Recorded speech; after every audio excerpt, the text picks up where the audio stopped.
আজকে গেছিলাম না টিউশন পড়তে। তারপর টিউশন যখন ছুটি হয়ে গেল, তারপর আমরা কয়েকজন ফ্রেন্ডের জন্য ওয়েট করছিলাম। তারপর দেখো আমরা কলেজে চলে এলাম। আর আমরা একটা লাচ্চা পাউরুটি খেয়েছিলাম। দেখো লাচ্চা পাউরুটিটা দেখতে কিন্তু এইরকম, আর খেতেও জাস্ট ওয়াও ছিল।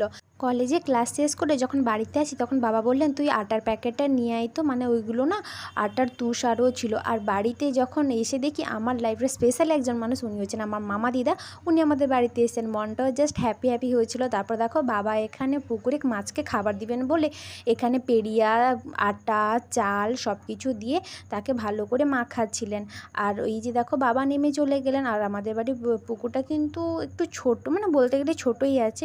তবেও মাছকে তো ট্রিটমেন্ট করতে হবে না, খাবার দিতে হবে, নাহলে মাছ বড় হবে কী করে। আর এদিকে আমার কাকিমা কিন্তু তাল ধুচ্ছিল। আর এখন তো জানো তোমরা সবাই, এখন তালের সিজন চলছে। আর এই যে এই ব্যাগে না নিচে তলায় একটা ফুটো ফুটো আছে, ওই পাশ দিয়েই খাবার বেরোয় আর মাছগুলো খায়। যাই হোক, আজকের ভিডিওটা এইটুকু। আর তোমরা সবাই চ্যানেলটিকে সাবস্ক্রাইব করতে ভুলো না। বাই।